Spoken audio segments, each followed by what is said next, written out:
Autant de querelles parmi les Rwandais, autant de zizanie.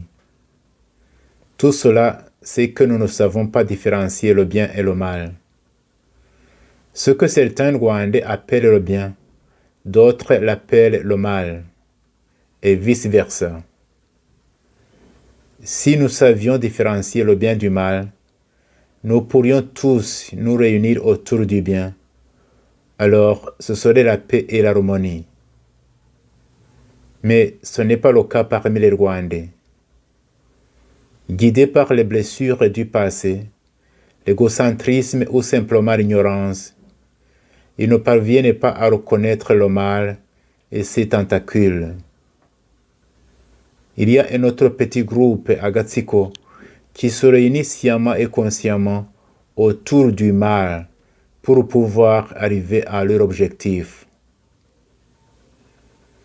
Si nous voulons arriver à une harmonie et cohésion sociale, nous devons chercher le bien toujours et partout.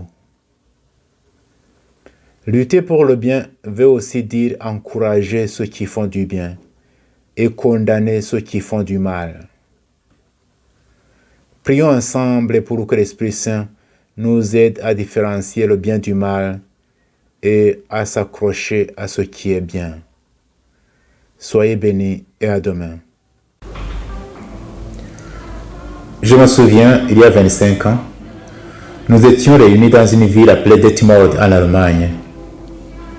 Nous étions des Hutus, des Tutsis et des Européens qui avaient vécu au Rwanda et qui connaissaient bien le pays. Il y avait parmi nous des religieux, des pasteurs, des prêtres et des laïcs.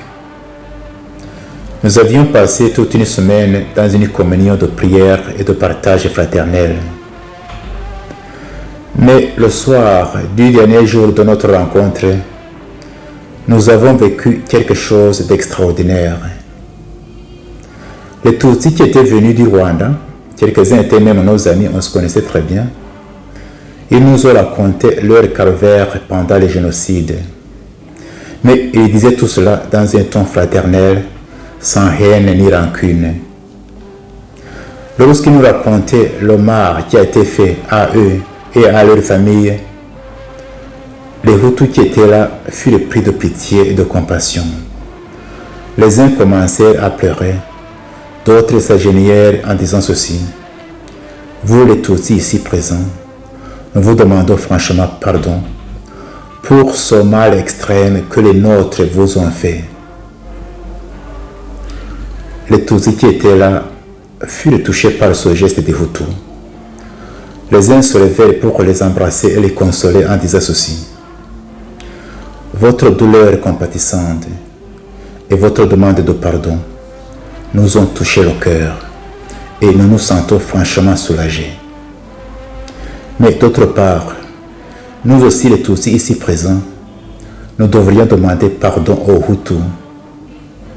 Oui, nous demandons pardon pour les peines et les souffrances que les nôtres ont fait subir aux Hutus tout au long de l'histoire de notre pays. Les Européens qui étaient là furent étonnés et ils disaient ceci: c'est la première fois que nous entendons des paroles pareilles parmi les Rwandais. Nous aussi, en tant qu'Européens, nous demandons pardon aux Rwandais parce que nous avons une responsabilité dans les malheurs qui ont frappé les Rwandais. Nous demandons pardon parce que nos pays ont complètement abandonné les Rwandais à leur sort pendant les périodes les plus difficiles de leur histoire.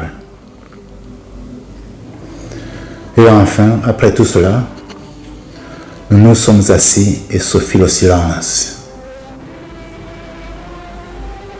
Après quelques instants, quelqu'un se leva et rompit le silence en disant ceci: je suis sûr que ce qui vient de se passer ici, c'est un miracle qui vient de Dieu.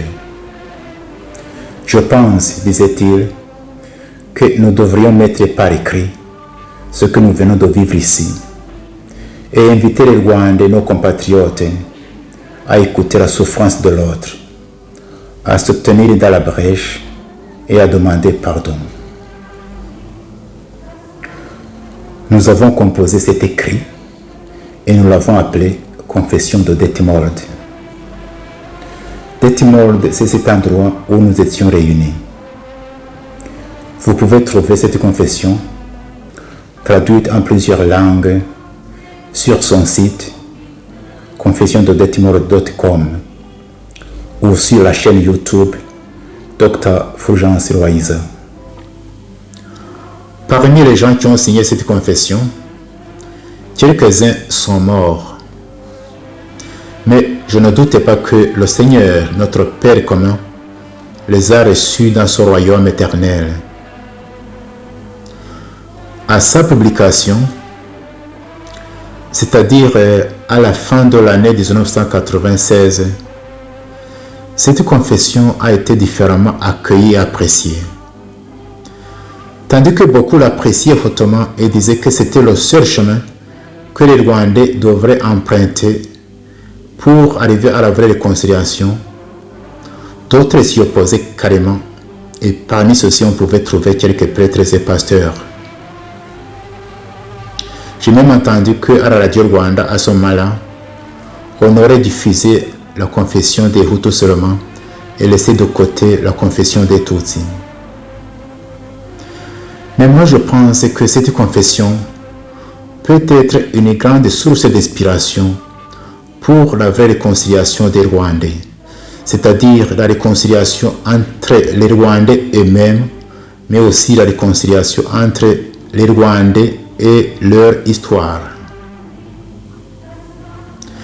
Et ainsi les aider à sortir de cette impasse d'accusations mutuelles devant les tragédies qui ont endeuillé les Rwandais. Je conseillerais aussi à ceux qui liront cette confession de ne pas s'attarder inutilement sur sa lettre, mais plutôt sur son esprit. Il y a 3 leçons que nous pouvons tirer de cette confession.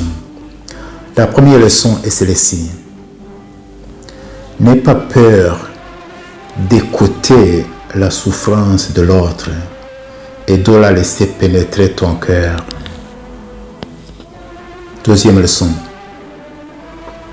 N'aie pas peur d'exprimer tes propres souffrances, tes peines, tes peurs, mais alors sans haine ni rancune.